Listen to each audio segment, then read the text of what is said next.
Okay, hello and welcome to the City's Old Boys Rugby Podcast. My name is Zach Costa and this is Karl Marr. How are you?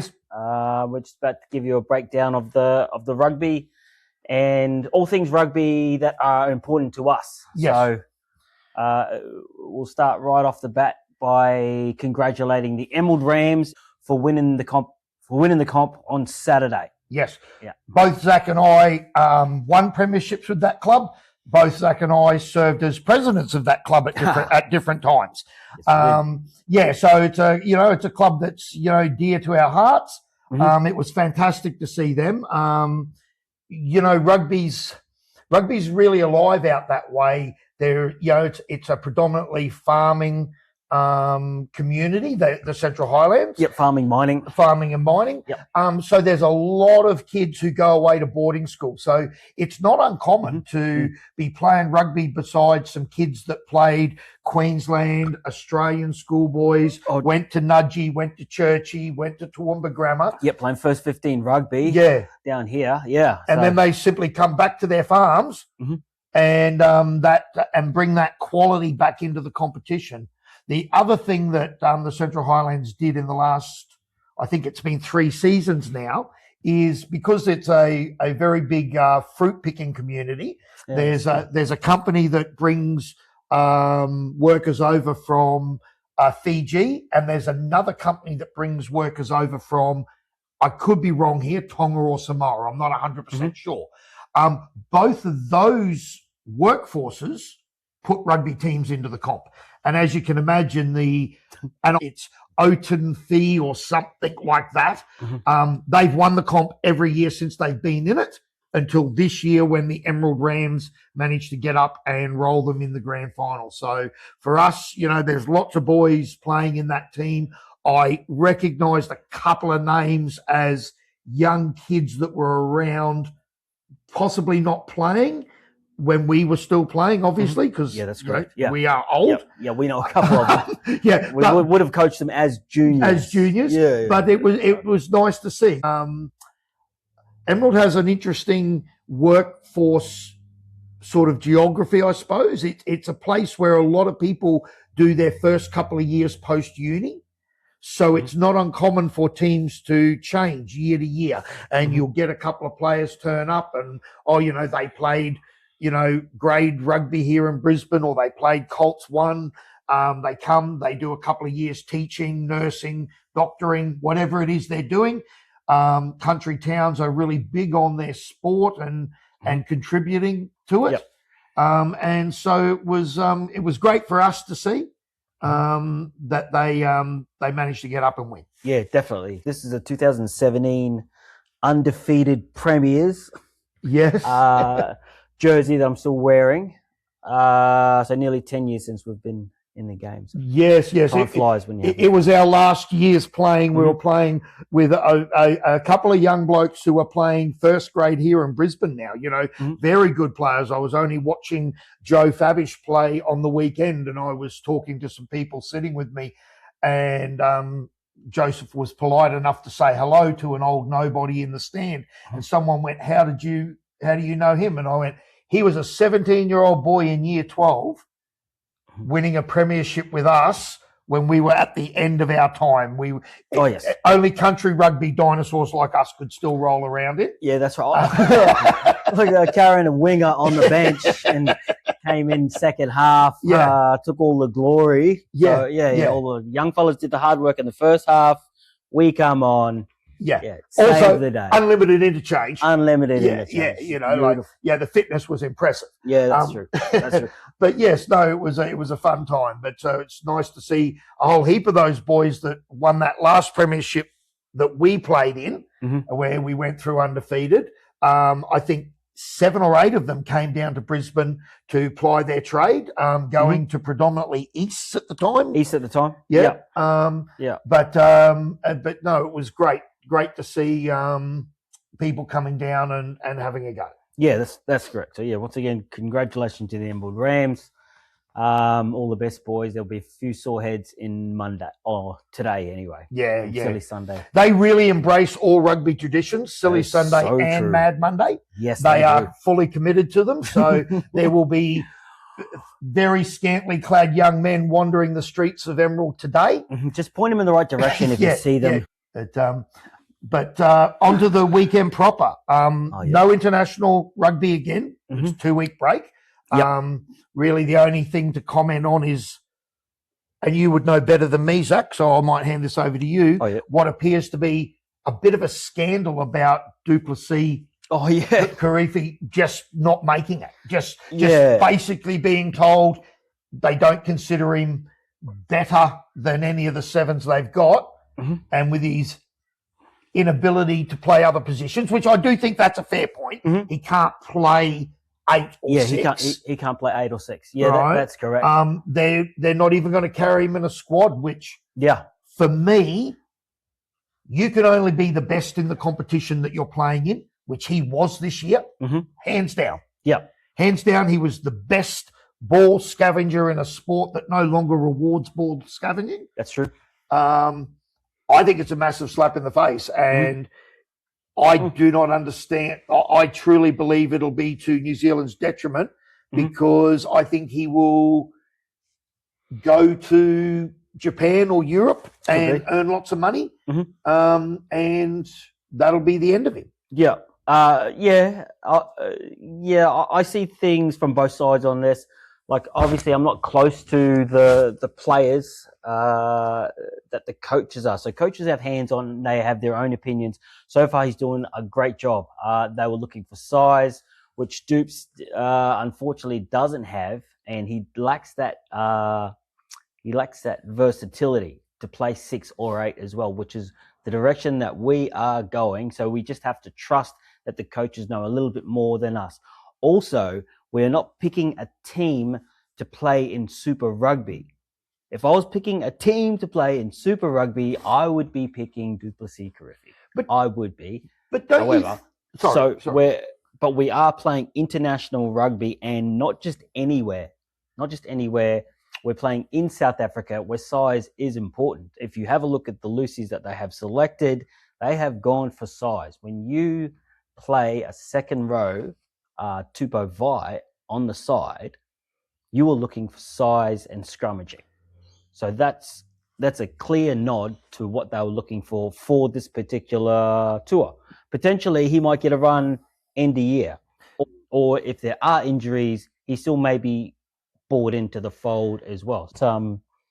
I do like what Rennie said, was that Dupes is a really good player, and it was hard to not select him. However, plenty of good players have missed out too. So, but don't you think the whole argument you just said there applies to Ardie Savea as well? No, Ardie's world class. You don't think Duplessis Kirifi is? But every time he plays them, he plays 8, and everyone goes, he does a solid job because he's a great player. Oh, right. He plays 6, and everyone goes, he does a great job, but he's not big enough. He plays 7, and they go, he does a great job, but he's not a true 7. So every time Ardie Savea plays, he's doing a good job, but it's not his natural position. It's because he's too small. His skills make him an 8, but he's too small. Right? He's not big and physically big enough to be a 6, and he's not fast enough and good enough on the ball to be a 7. And that's the modern game these days. So if you've got someone like Ardie Savea, who's just an out-and-out really good rugby player, whereas Dupes is he's kind of pigeonholed into that 7 role. So what you just said then kind of proved the point, in that Ardie can play all 6, 7, and 8, regardless of size. All right, so, okay. I feel for Duplessis. Oh, for sure. I agree. There are always good players when you have good players. Like, imagine trying to be Sam Cane for his whole career behind arguably the greatest 7 I've ever seen. Yes. And possibly the greatest 7 I think I'll ever see. Yeah, right? Richie. Right, okay. Big. But,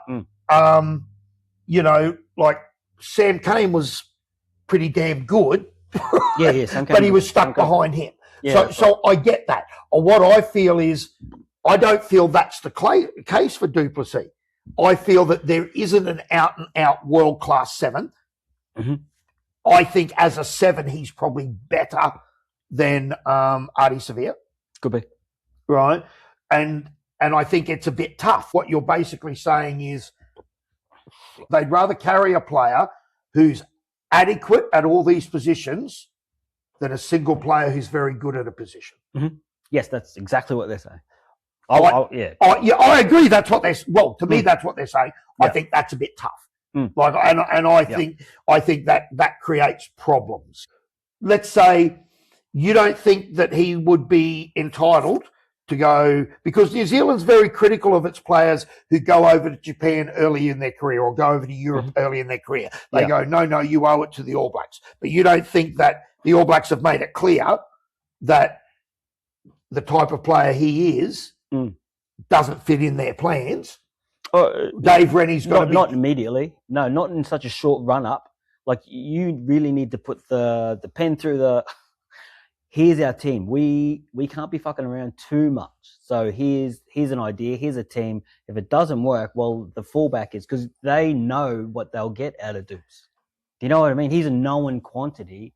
So therefore, they're going to try these guys out here. So he could be like a great backup plan too. If it all goes to shit in South Africa, hey Dupes, how you doing, mate? He'll be right there. Yeah, right there. It's very interesting. Very interesting, you know, because I thought what they're doing with Dupes is what Australia did with Harry Wilson.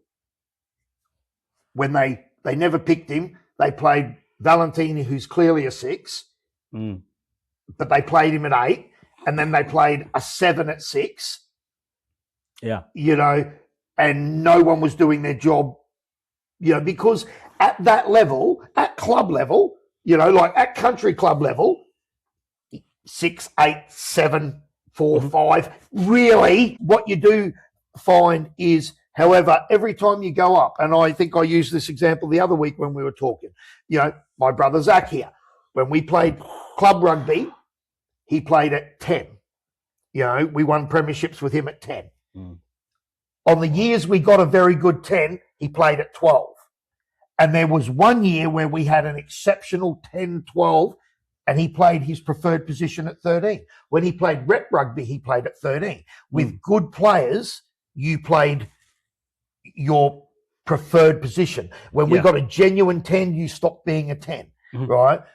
At that level, I think there are nuances to the jobs, which Fraser McWright shows, you know, like there are nuances to being a 7, there are nuances to being an 8.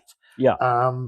The proof will be in the pudding. We'll wait yeah. And like, if you're going on that logic too, so far so good for the All Blacks. They beat a very good Irish team. Yep. Using that axis. What was it? So Tupouniua at 6. Yep. Actually, I've got a question for you on Tupouniua at 6. Would it make a front rower a better scrummager? Just say so. Tupes is at 6. Yep.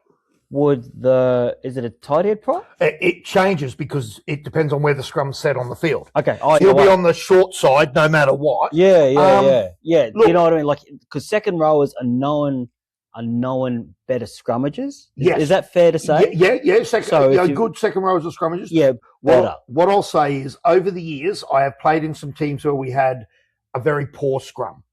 And in those teams, we had our flankers actually pack onto the prop's arse cheek. Yeah.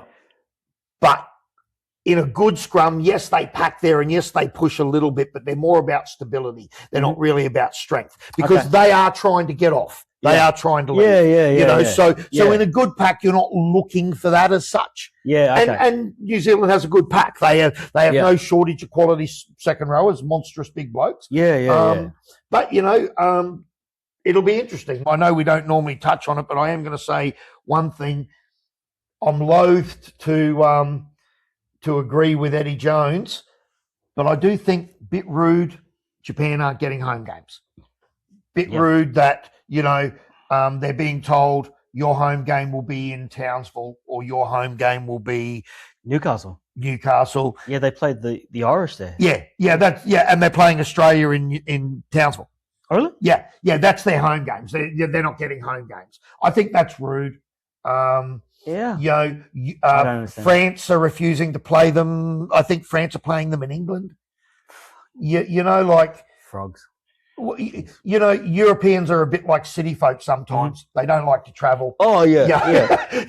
Well, that's why I heard today on a podcast that's why Dupont is not the best halfback in the world because he never plays in the Southern Hemisphere. Well, how would you know? I saw one of those reels on Facebook, and it said that after the international rugby season, the All Blacks have circumnavigated the globe twice.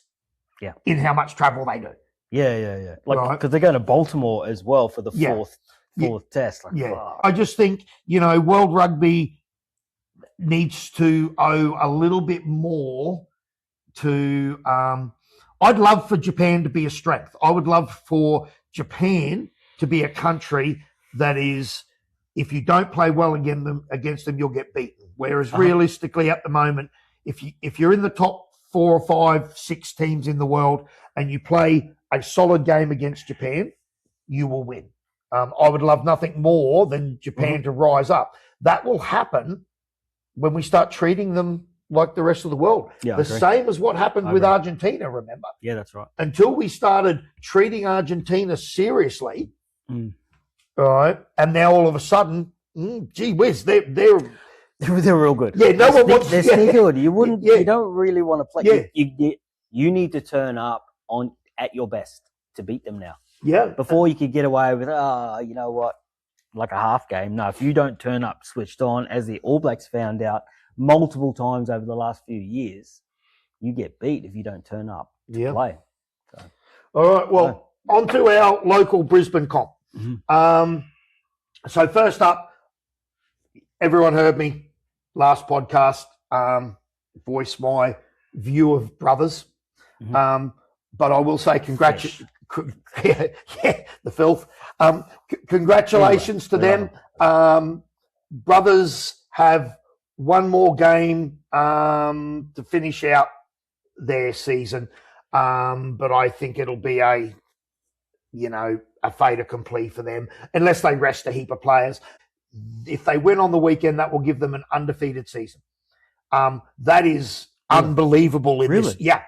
One draw in there, no losses. Undefeated. Undefeated at this level is just mind-blowing, right? But it's not just that they're undefeated. They're first on the ladder in second grade, third on the ladder in third grade, first on the ladder in fourth grade. Colts 1, their first. Colts 2, their second. Colts 3, their first. Colts, fourth, fifth grade. Their only embarrassment, and I say this as not an embarrassment for the players, but make that really clear. Embarrassment for the club is yet again, Brothers women's Prem team forfeited the second half of the season. They just don't seem to be interested, because I know with their resources, they can attract the players, because I've seen them attract the players. They signed a whole heap of players this year, and all of those players left and went to other clubs. And this is a common theme for Brothers. Their team on paper at the start of the year is mind-blowingly impressive, and then they're all playing for other clubs halfway through the season because the culture at Brothers doesn't work for them, or they're not being given or supported the way they are. I can only speak to what I've witnessed over the years, because I did have a daughter go to play at Brothers and a wife go to play at Brothers. And I will say that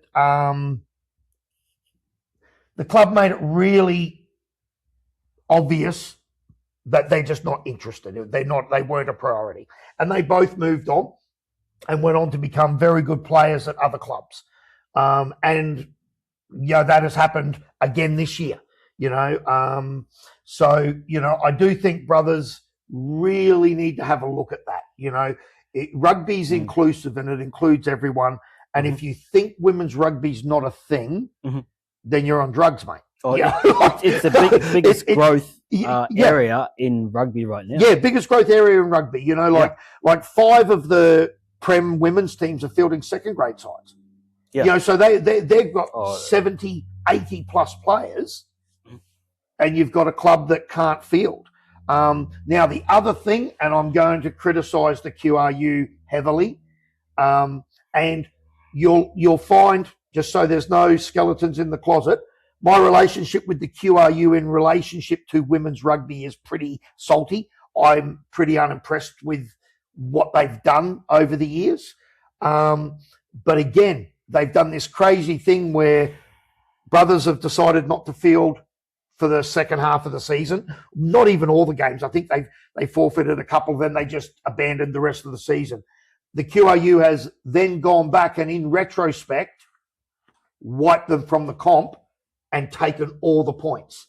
So people who watched this podcast a couple of weeks ago might have remembered me saying that UQ, whilst looking very strong in the second half of the season, were just too far back. And I didn't think mathematically they could catch East's.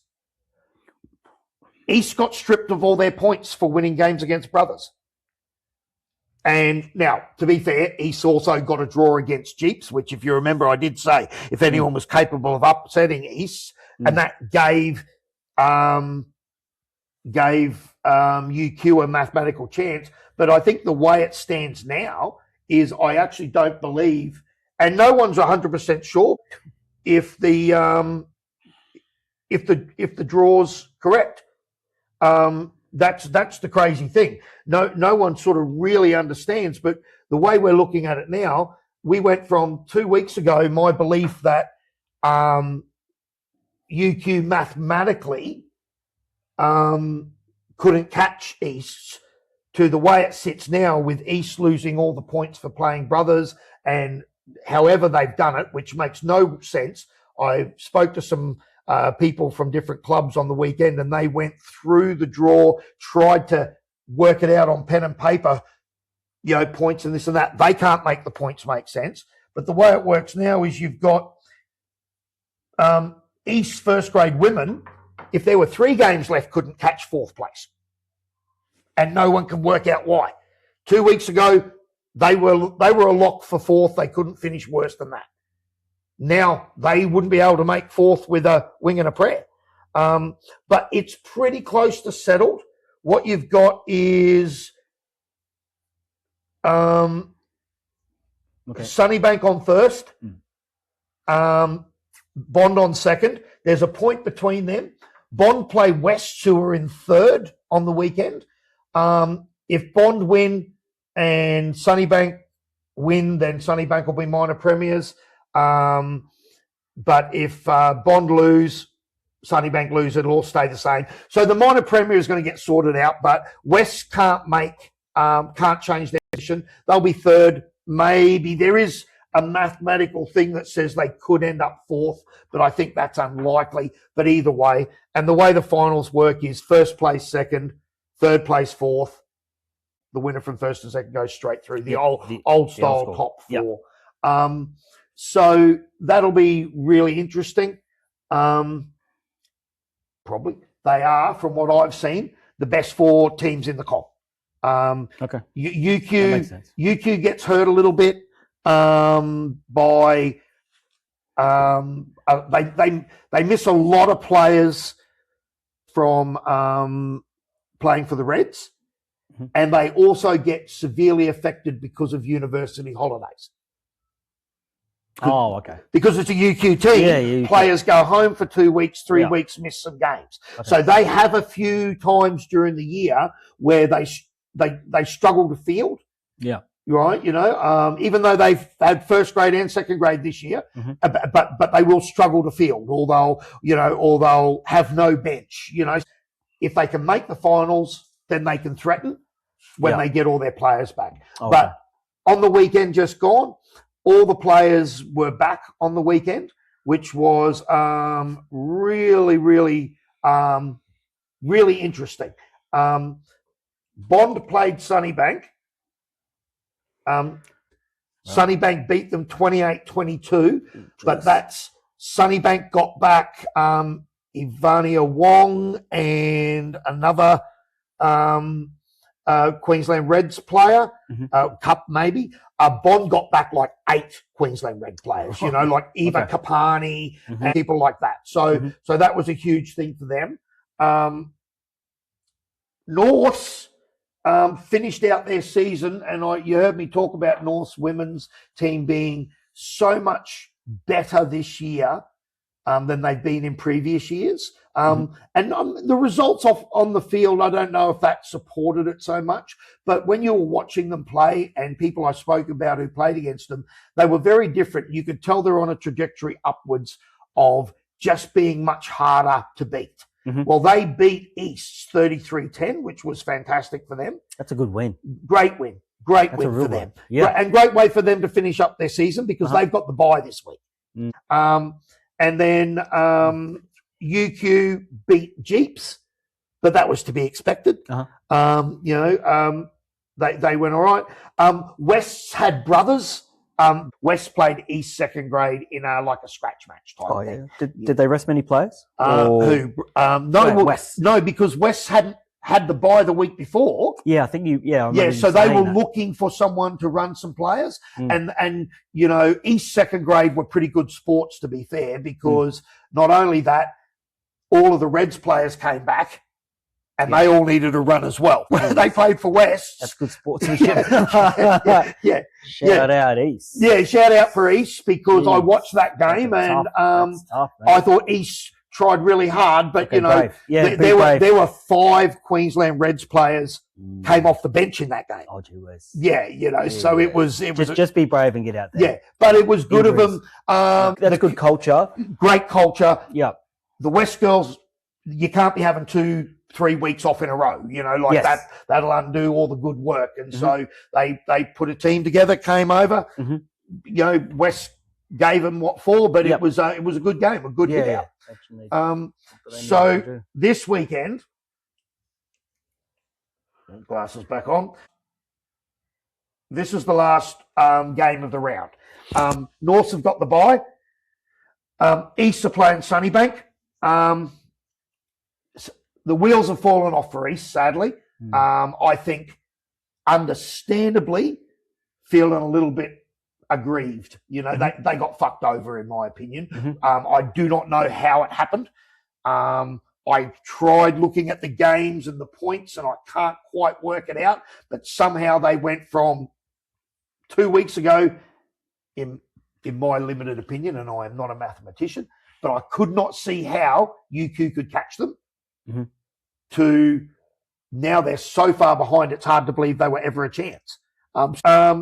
Jeeps are playing Souths. That's going to be a really good game.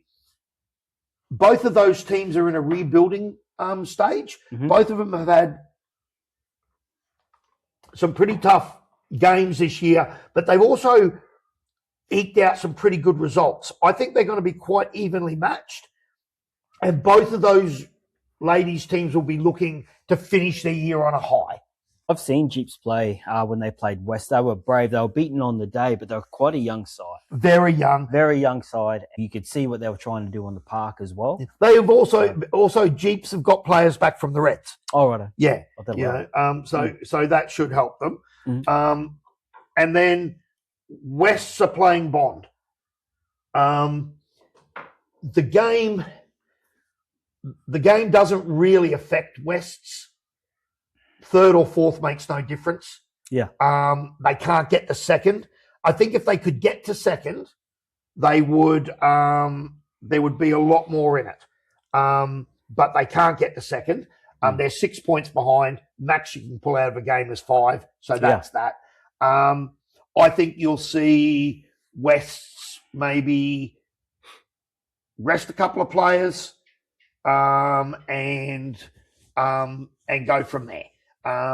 They've also got all the Reds players back, and I think they'd like to give them a really good hit out. So I wouldn't be surprised if they play some big minutes this week while they're resting some other players off the bench. Bond, on the other hand, I think they'd like to finish minor premiers. They finished minor premiers last year. They didn't finish minor premiers, but the couple of years before that they did. but it's not going to make a huge difference. It'll be straight into finals the week after that. They'll play Sunnybank. Whether they finish first or second, Sunnybank will finish the other, and that will be that. Yeah. And then I think UQ, UQ was supposed to play Brothers, so they've got the final. So, but UQ are 7 points in front of East, so there's no way East can catch them. So UQ will be finishing fourth. Yeah, and that's just scandalous what happened to East. It really is. And I would please explain from someone. I spoke to someone from the QRU on the weekend about it. I didn't feel they gave me any answers that made sense, except for, well, there's nothing we could do. I don't know. The way a forfeit has always been handled is you get the maximum points that round. 4 against, someone scores, someone wins and gets a bonus point. They get 5 points. You get that and whatever the biggest margin was added to your total. Yeah, it's a known rule written down there somewhere. Everyone just knows this. Instead, they voted to pretend like they were never in the comp. So a team that maybe played them earlier and got beaten by them, all of a sudden, well, there's a win for them. Yeah. You know what I mean? Did that happen too? Yeah. Brothers won games. So like it was just crazy. It was just crazy. I mean, they didn't get points back for it. Yeah. But that loss, if you look at that loss versus another team's win, that's a 10-point difference. Yeah.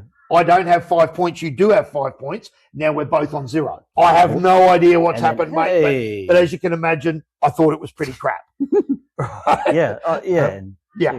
Laughing here, but there's some real feelings here too. Those East girls work hard, train hard. Hey. The human cost here. You know, I'm not laughing about that at all. However, you work hard. You work hard all year, train hard, pre-seasons, all the things you sacrifice, all of these things. And then, like I said, the pen's mightier than the sword. Like I said before, you're gone, mate. Yeah. Look, for me, one of the things that I suppose why I'm so passionate about it is, I know a lot of these young women that are playing in the Prems comp, and I'm watching them train Monday, Tuesday, Thursday, set training at the club, 2 set gym sessions. And then all day Saturday. They're expected to be there all day Saturday, for game, for after game functions and the whole thing. And they are still 100% amateur, right? Yeah. They're paying their fees to be allowed to play, right? But they are as close to professional as you're going to get without money. Yeah. It annoys me that they're not given touch judges. So Prems men have touch judges. Yeah. Prems women, a 7-year-old kid could run the line holding his shirt up. They don't care. Right? I will say this. They heeded last year's complaints about the quality of refereeing, and all Prem referees have to ref at least 1 or 2 Prem women's games this year. That has just straight away the quality of reffing. And I'm not bagging the refs that were reffing it, but the lower down the grade you go, you start getting blokes like me reffing, who I'm not keeping up with play. Yeah. I'm not fit enough. If you want to ref Prems or second grade or Colts 1, then you're training, you're maintaining your fitness, you're being serious about it. Yeah. Well, potentially you're a career referee. Looking to go. We're still not seeing touch judges, which is a shame.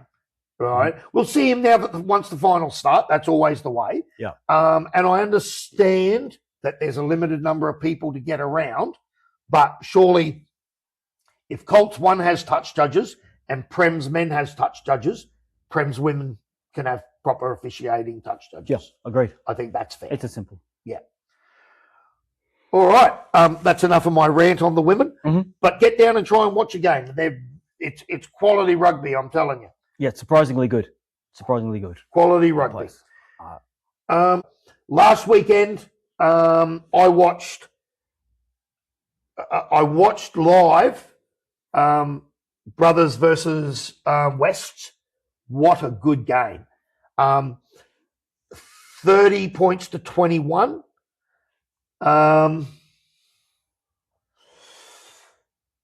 I'm a West supporter, so there's no misunderstanding here. I think Wests are a quality side. That score is a little flattering to Wests. Wests were up like 26-5 or 26-7 with maybe 10 minutes to up. Yes. And Brothers had controlled the tempo of the game the whole way through. Yeah, okay. Right? Yeah. Like, this is the really weird I mean, to West credit, they were given an opportunity in the dying stages to snatch it. Brothers kicked a penalty goal on full time to rob West of a bonus point. Yeah, yeah. Right? Which has pushed West back to fifth. Yeah, yeah. Right? Yeah. But the truth of the matter is, I thought Brothers controlled the game, the tempo of the game, the possession of the game, the territory of the game. Mm-hmm. They just controlled the game, and they were very, very good. Mm-hmm. Really good. I said earlier on, if they win this weekend, that's them undefeated. So that'll be a tremendous performance. Who will they play this weekend? Yeah. Sorry to jump ahead. You're right. It is. I'm pretty keen. I'm going to be going for that side. Sorry. They play UQ. The Red Heavies will be. They'll be hard. They'll be tough. Yeah, they'll be tough. Yeah. UQ will be tough. But they were Brothers were strong. Brothers second grade versus West second grade. That was a really good game. West second grade came away with a good win, and Colts won. I'm sure it was West beat Brothers in Colts 1-2 after trailing. It was a pretty good game as well. Yeah. So Norths beat Easts. I want to give a shout out to Norths. This is the first time since 1992 that Norths will be in the final series. Yeah, that's heck of an accomplishment that is. That's what's that, 36, 38 years, something like that? 34 years? Mm-hmm. Yeah, like that is monstrous, right? Absolutely outstanding. Certainly to be congratulated for that. Certainly to be congratulated. And, it's that sort of change of direction that's come with some new management and coaching personnel that have gone to Norths. And they've taken their successive and winning attitudes to a new club. Oh yeah, the IP of it, right? Yeah, and that's enough to change the whole trajectory of a club, because there are grades for just enjoying rugby for the sake of enjoying rugby, and Prem shouldn't be one of them. And I've watched plenty of their games. I watched that game on Stan. Norths versus Easts. They toyed with Easts, if I'm being fair. I mean, the score was 32-26, which is a lot closer than it needed to be, and that might be a problem for Norths moving back in, like progressing. Yeah. If you don't have a winning culture, you don't know what winning. You don't know how to shut games out. Yeah, they did let in a few easy tries, and there'll be some teams you just don't want to do that against. But it was finals time. Yeah, it was a good performance. Bond beat Sunnybank 47-38, a game when no one bothered to tackle anyone. But I would have loved that game. Yeah, you would have. Yeah, absolutely. Yeah, absolutely. Yeah. It was score a try or pack a scrum. Yeah. I would have hated that game. And UQ trounced Jeeps 66-12. Again, Jeeps are having a tough year. Across the board, they've struggled. But that's okay. They'll get there. Which brings us to next weekend's games. The big one, this is the final round. Okay. So on the ladder at the moment, you've got Brothers in first, North in second, East in third place. Brothers and Norse guaranteed first and second? No, because East are playing Sunnybank. Uh-huh. And if East get a bonus point win, they will move above North into second on for and against. Okay. So Norse have the bye this week. North have the bye. Yeah. So right. their season's finished. Yeah. Okay. Right. But East can't finish worse than fourth. Okay. Right. Yeah. So East can't miss the final. Yeah. If UQ Belt Brothers, which I think is highly unlikely, unless they rest players, right? You said brothers. Brothers might rest some players. Yeah. But I don't know. With an undefeated season on the line. Yeah. I don't know. So UQ are on 46. So 4 points would get them to 50, which at the moment you've got 49, 47. But this is the thing. If East get beaten, UQ could get in front of them. Okay. Okay? And East could end up in fifth. The big game is going to be Bond versus Wests. They're playing each other. They're both on 47. One's in fourth place, one's in fifth place. Oh, yeah. The winner of that game could end up as high as third, but they can't get higher than third. Okay. Right? Okay, so they could be fourth or third. But the winner of that game will end up on at least 51 points. Yeah. Right? If not 52 points. Yeah. Okay. If East are playing Sunnybank, if East don't take points out of that game in some format, then there is a chance for UQ, even though they're playing brothers, and I think that's a big ask. Right? Oh, yeah, because who do brothers bring in, because they've got a pretty strong seconds tied anyway, right? You create a subculture in a club over a season, like clubs have cultures and then teams create little subcultures inside of them. And I'm watching this brothers team and they're enjoying their rugby. I watched them on the weekend and they are having a fat time, mate. They are having a really, really good time. Yeah. I mean, if they released all the Harry Wilsons and Fraser McWrights and all them, I'm sure they'd stick them on the bench, but I'm not sure they'd stick them in the starting side because those boys are having a fat time, mate. Yeah, too good of a time. They're playing really, really well. Yeah. So the Prem's ladder will be live all weekend. If UQ can get a good result, they could go up.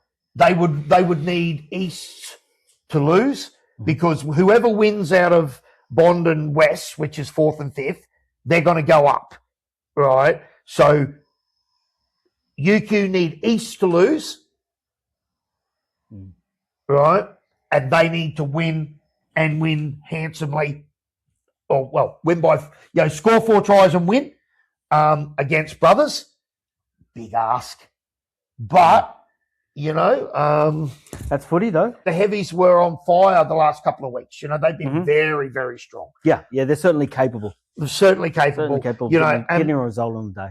And again, when you look at the cream that rises to the top, in the last 5 or 6 years I've been in Brisbane and I've been following the Prem comp here.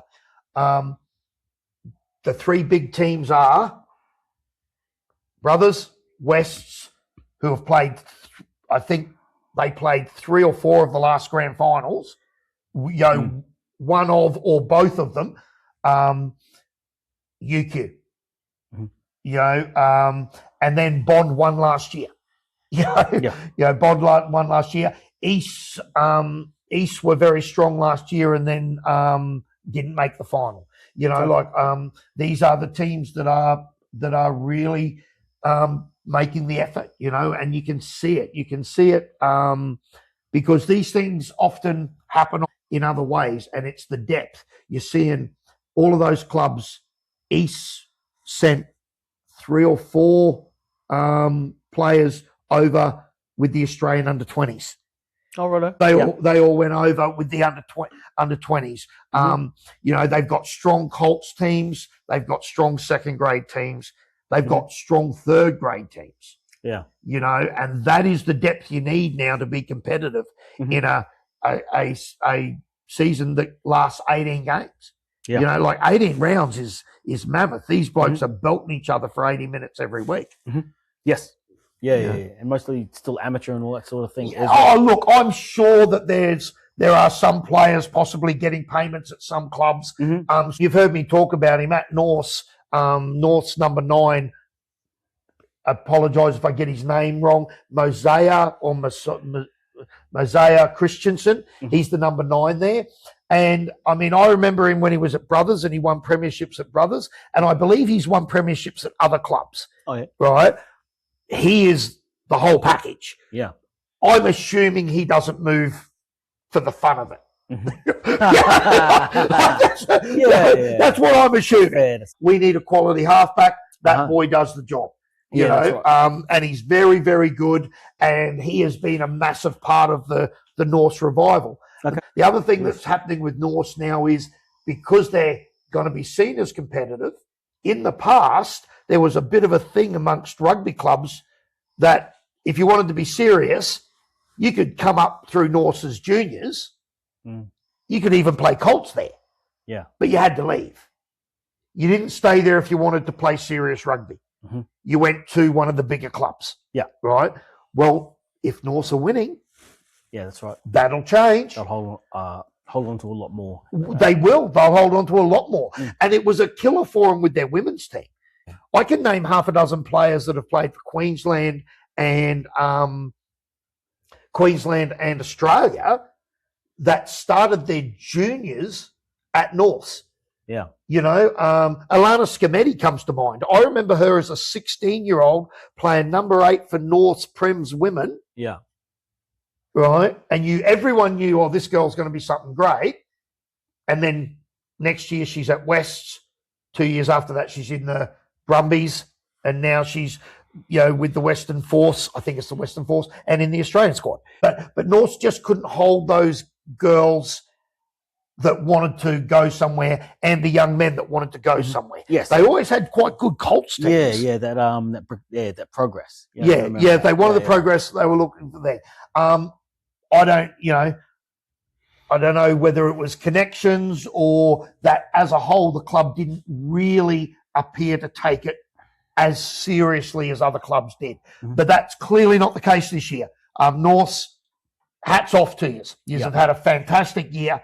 I hope you finish second because I'd love to see him get a second chance because I think Brothers are going straight in. I think the whole scheme for winning the grand final needs to be prepare to play Brothers in the grand final, turn up, give your best on that day, and just hope that they have an off day.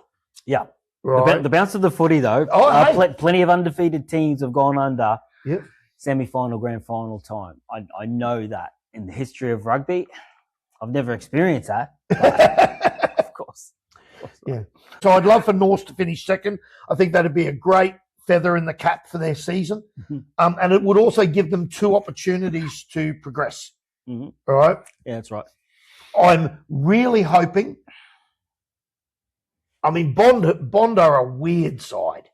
Oh. They're a weird side. I watched them last year win the grand final against Brothers. Not sure how they did it.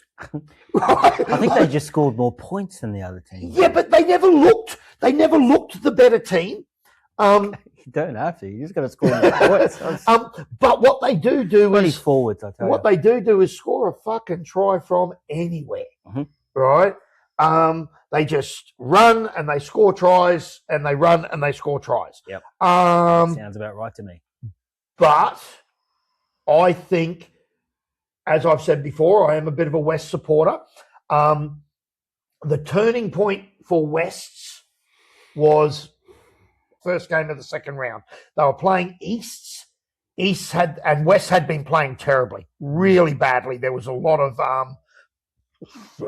talk about how badly they'd been playing, getting beaten pretty embarrassingly by maybe 60 points, 70 points. Yeah, it was shocking. Yeah. And people were really talking about it. Okay. And then the first game of the second round, East are up 17-0 after 15 minutes. Then One of West's props got red carded. Whether you believe it was fair or not, in this day and age, it was controversial that he got red carded, but most people thought a yellow card probably would have been sufficed. But either way, he gets red carded. They don't replace them in this comp. Once they're off, they're off. Oh, really? It's not like the 40-minute. It's not the 20-minute rule. So they had to play the next 70 minutes, 68 minutes down one. Yeah. So they had to bring on a replacement front rower. So they lost. They dropped the winger. That was the decision they made. Okay. They played with a full forward pack, dropped the winger. Yeah. Right. With 2 minutes to go, Wests were up 24-17. Right. He scored at the death to get a draw, 24 apiece. And I remember saying to a couple of the people at the game there at the time, I said, it was a great performance from West, being one short for 65 plus minutes to fight back and be a chance of winning that game, because at 10 minutes in, down 17-0 with one player short, if East had offered you a draw, you would have taken it and thought they were suckers for giving it to you. Well, since that weekend, West have been back to the West they've been for the last couple of years. Oh, okay. Strong, defensively strong, well structured, well thought out. Oh, yeah. So the belief in it. So was it because they had some new players come in? No. Or it was just the same group of blokes? Yeah, look. Just realising that, we can play this game. West have a South African coach, Albie or something like that. Not even going to try the last name. Great guy, super friendly, nice. We'll talk rugby. And he's South African. I don't bother to argue South Africa versus Australia with him. I've told him I won't be speaking to him in any of those weeks. But my point is, I don't know whether it's a South African thing or because Rassie does it now, all South Africans think they do have. He's got a real thing where he has this big, wider squad. And for no given reason, there'll be 5 or 6 changes every week. Yeah. You're right. And so it's working, is the thing. But he's done this the whole time in the last 3 or 4 years, and it's been working. Yeah. This year, it wasn't working. So everyone's going, why is he changing it every week? But that's what he'd be doing. Yeah, he's backed himself and he's kept doing it. Keep backing himself. And now it's working. I don't know what the answers are. But time will tell. It's a results-driven industry or sport. So they finished top 4. He's a magician. Finished outside of that. Well, you know what? We're going to have a look. If they finish top 4, they need to win that week to get a second shot. Anything less than that would probably be considered a fail mark. Based on West have a great squad. They're strong. Yep. They're like brothers. They're like brothers. I talked about brothers being in it at every grade. So are Wests. Wests are in it at every grade. Strength. So all the way down from Prems. All the way down from Prems. Okay. I think it's 4th grade or 5th grade. They might be undefeated in one of those lower grades. Yeah, okay. Colts 1, I think they're just out of the 5, but mathematically can make it. Okay. But in 2, I think they're 2 and 3 and 4. They're all, they're right there. So West are strong. So there is a pretty good expectation of what West can do. Okay. So I would think that would be on the field. Bond, if I'm being really honest, I don't know a lot about Bond because they are in the Gold Coast. Yep. So I only see them when they play here. I've never bothered to go down there and watch them have a home game. Yeah. Right. And I don't know much about the club. I mean, they've got good players. Their women's team is incredibly well coached. And I think their women's team was 2 or 3 years ahead of other clubs, as in organising a quality coach for their women's team. Yeah. I like that. But they are university aligned, and so you would expect that. Yeah. Because universities value women's sport. You know, and I know Bond has given out some scholarships to women to go there and play rugby. They've had really good coaches on their women's program, and it's showing, it's really showing. Yeah. So it'll be an interesting weekend of rugby this weekend. Will be. And we'll be back on Monday. Sure. Monday week. Monday week. Yeah, Monday fortnight. Like, not this coming Monday, the following Monday. So we will have had the last round of the season and the first round of the semis by the time we get back. Okay. Yeah. You know, so that'll be interesting, and we'll be back with some international rugby to talk about. Yes, the All Blacks play in South Africa. I think it's the Stormers. Their first game is this Saturday, so should be interesting. And who's Australia playing? Sure. Are they playing Japan? I think we're playing Japan in Townsville. I'm not 100%. For some reason, I think we're playing Japan in Townsville this coming weekend. Yeah. You know, I feel sorry for everyone. Yeah. Yeah. How are you supposed to tour? Do you know what I mean? Go over to Japan, experience another culture, do it properly. Is it 2 games against Japan too? I imagine so.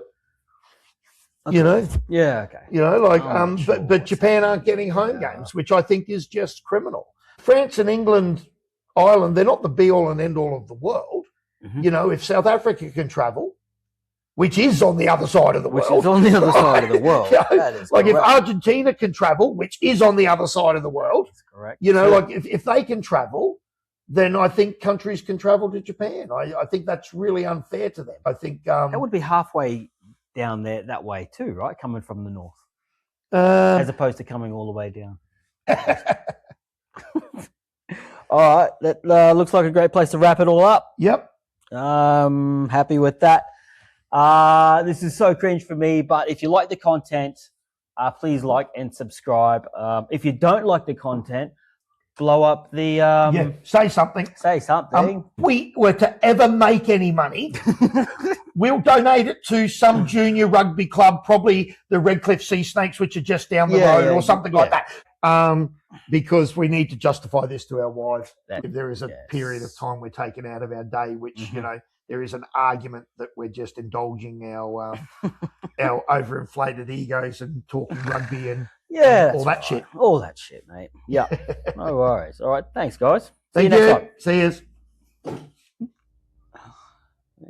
is it? I don't know. Oh.